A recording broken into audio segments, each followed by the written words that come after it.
Paper చూస్తే చాలు నేరాలు ఘోరాలు లంచాలు రామ రామ రామ రామ రామ. బాబు గారు బండి తోడడానికి కొత్త మనిషిని తీసుకొచ్చానయ్యా. కుర్రాడా ముసలాడా? ముసలాడేనయ్యా.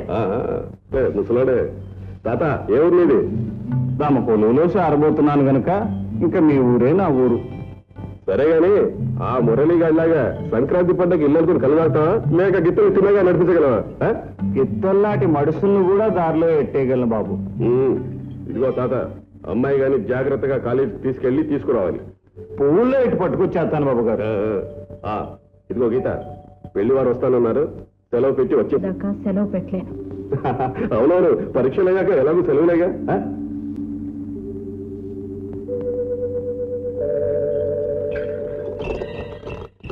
అమ్మాయి గారు, రాత్రి నాకు ఒక కాల్ వచ్చింది. ఆ కాల్లో మీరు వచ్చారు. వచ్చి ఏం చేశారో తెలుసా? నిద్రంతా పాడు చేశారు. ఏమిటా వాగుడు? ముచ్చటైన దాన్ని చూసి మోజు పట్టడం మనసు పట్టడం తప్పు కాదు కదండి. ఏ ఒళ్ళెలా ఉంది? మాటలు సరిగ్గా రాని. నీకు మాటల కంటే పాటలంటే ఇష్టం కదూ. ఓ పాట పాడి వినిపిస్తాను.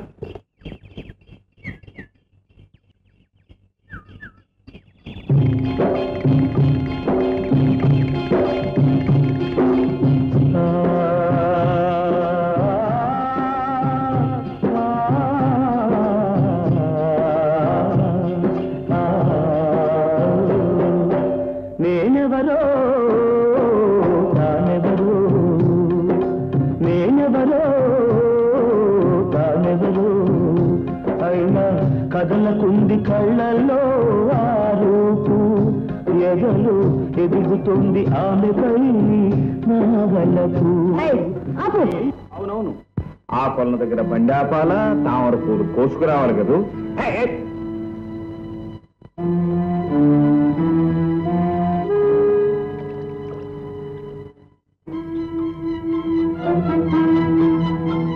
ఒళ్ళు ఒళ్ళు రాసుకుంటే వేడి వస్తుంది, ఆ వేడి రాసుకుంటే సుఖం వెలిగిపోతుంది.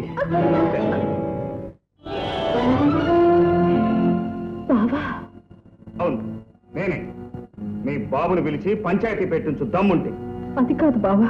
ఏది కాదు? ఒళ్ళు పొగరుతో తప్పు నువ్వు చేసి అన్నం పుణ్యం ఎరుగని అమాయకుణ్ణి నడిబజార్లో నవ్వులు పాలు చేస్తావా? నన్ను క్షమించు బావా. నేను మురళిని నిందితుడిని చెయ్యాలని, నవ్వులు పాలు చేయాలని కల్లో కూడా అనుకోలేదు. మరి నిజాన్ని ఎందుకు చెప్పలేదు? భయంతోనూ పిరికితనంతోనూ బావా, నాన్నగారికి నిజం చెప్తే నన్నేం చేస్తారోనని నోరు మూసుకొని ఉండిపోయాను. గీత, నీ తొందరపాటుకి పిరికితనానికి ఒక అమాయకుడు తలవంచవలసి వచ్చింది.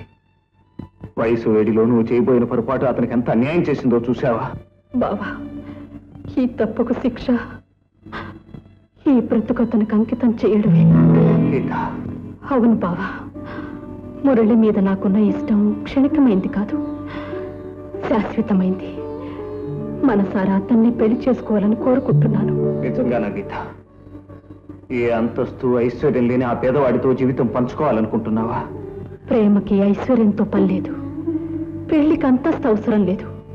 కాకపోతే ఇవే కావాలని కోరుకునే నాన్నగారిని ఎలా ఒప్పించాలో తెలియడం లేదు.